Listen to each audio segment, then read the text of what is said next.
My name is Laura Alford. This is the first lecture in our series on hydrostatics, and it is on the geometry of ships. So ships, like all specialized things, they have their own set of terminology that might be unfamiliar to you if you have not run into it before. So that's what this lecture is sort of aimed at familiarizing you with. So the first thing and the major thing is the hull. The hull is the big outside part of the ship that you see if you go see a ship down at a dock. The front part is called the bow, and the back part is called the stern. Left is port, and right is starboard.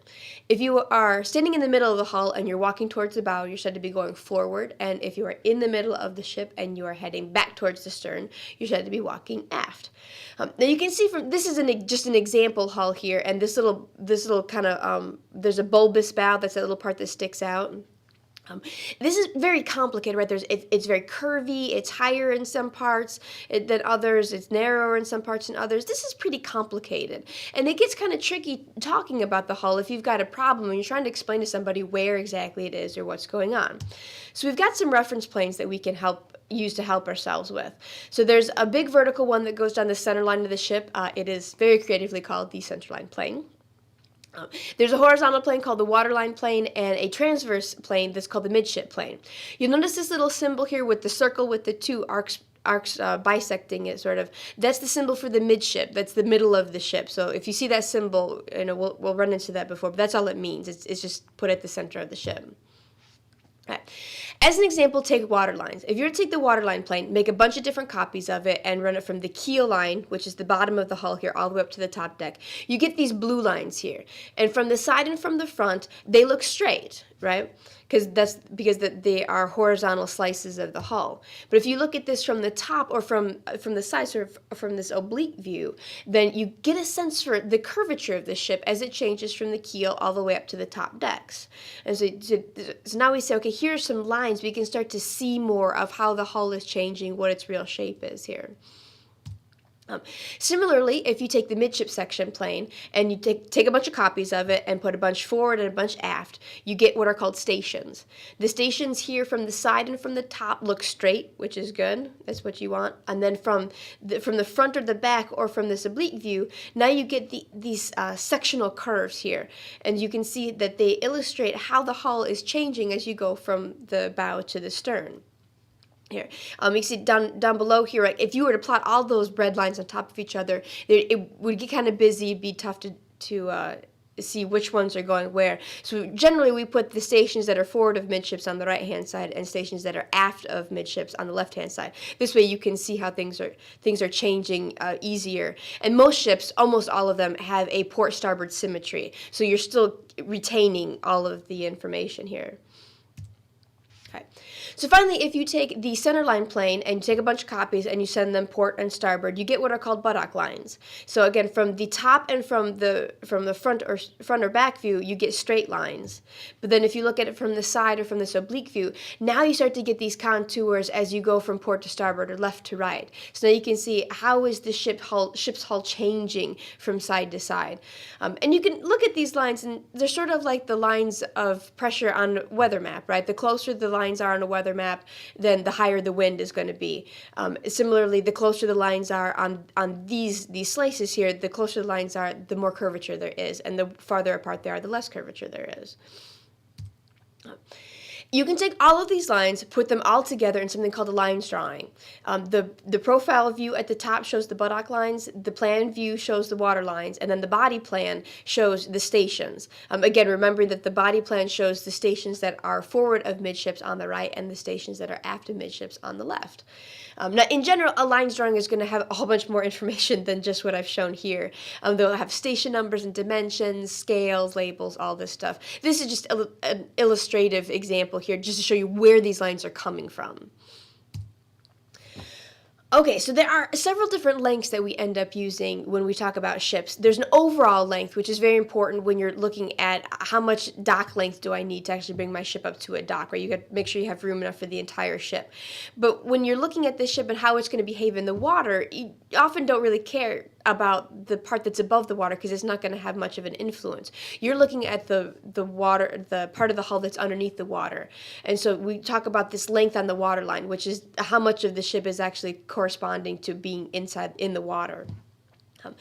There are a couple of perpendiculars. These are vertical lines. The forward perpendicular at the bow often is placed at where the bow of the ship intersects the water line. So we put a vertical line there. There's the aft perpendicular, can be placed at a similar location where it's where the stern of the ship intersects the water, but it could also be placed at where the rudder goes or where the propeller shaft might come out of the ship. It just sort of depends. So you have to look and see how it's defined. But then you have the length between perpendiculars is just the length that's between wherever those two perpendiculars are defined.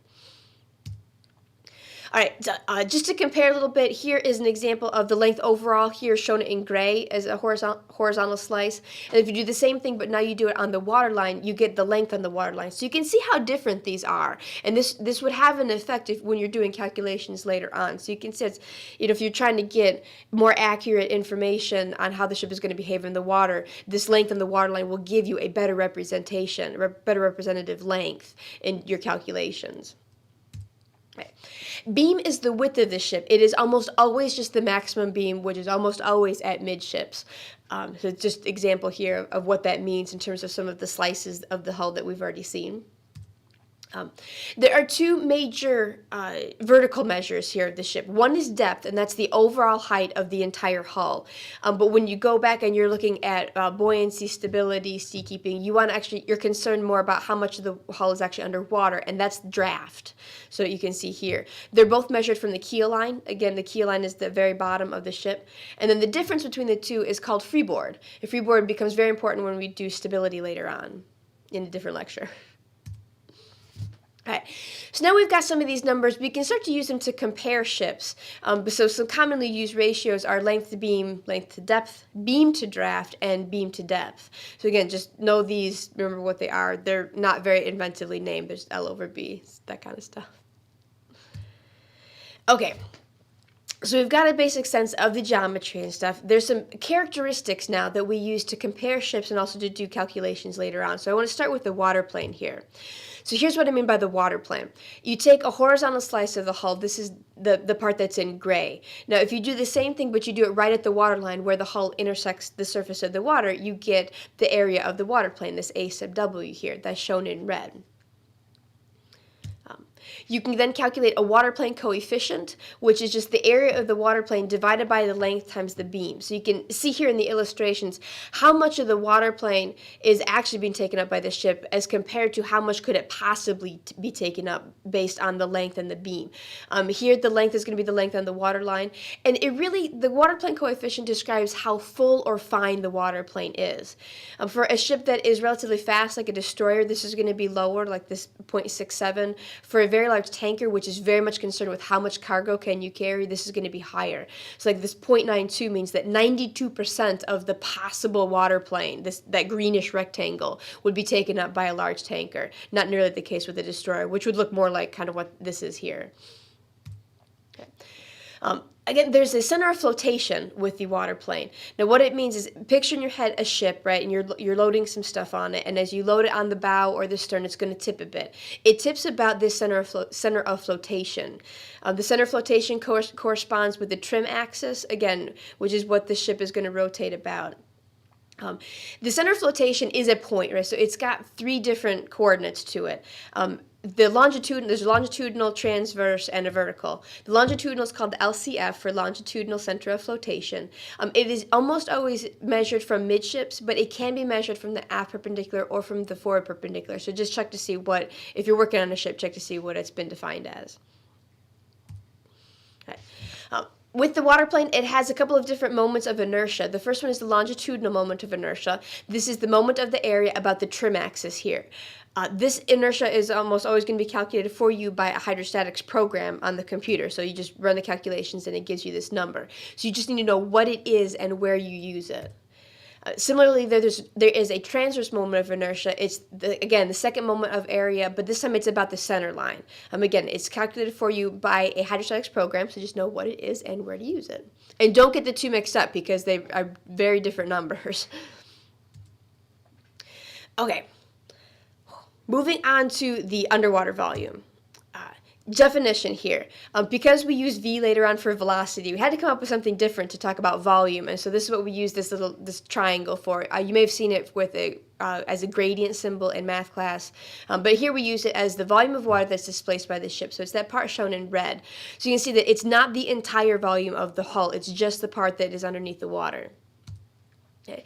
The center of this volume is the center of buoyancy. It is the point through which the total buoyancy acts.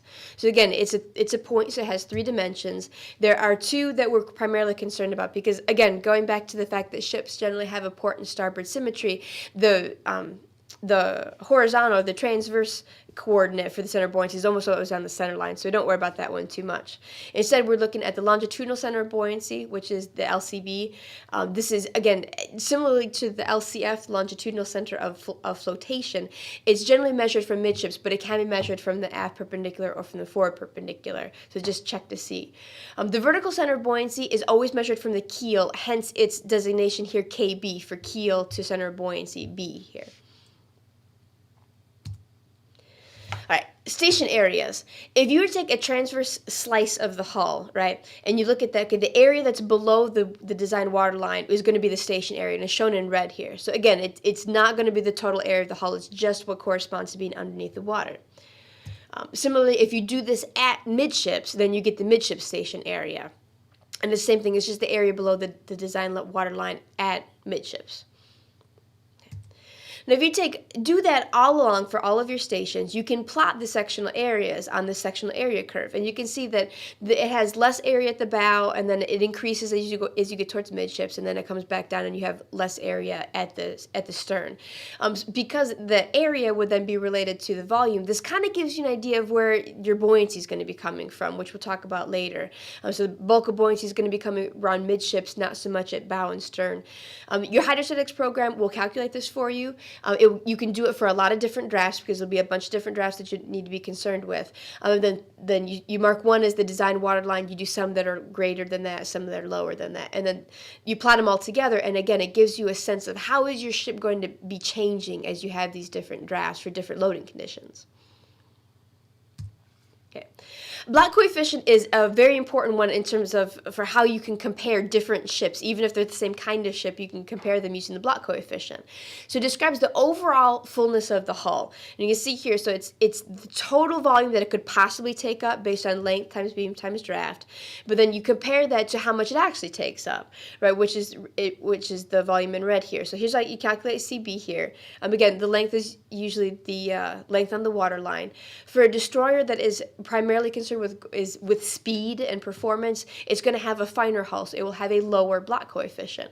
But for a very large tanker, which is trying to haul a bunch of cargo, it's going to have a much fuller hull, which means that its block coefficient will be higher.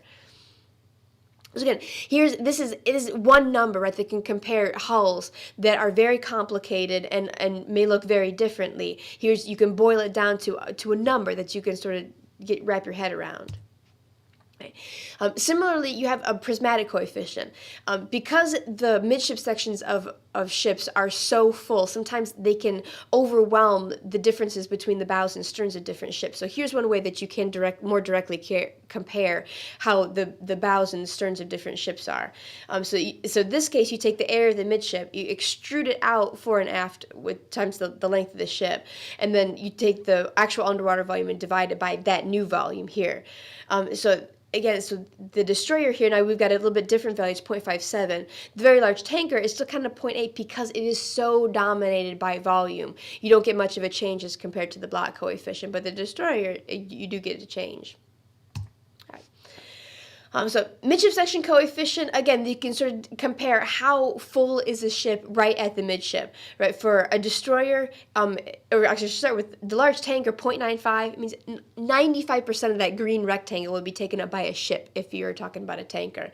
A destroyer, which is going to be more concerned with, again, speed and performance, it's going to have a bit more streamlined shape, kind of more probably similar to what I've got here.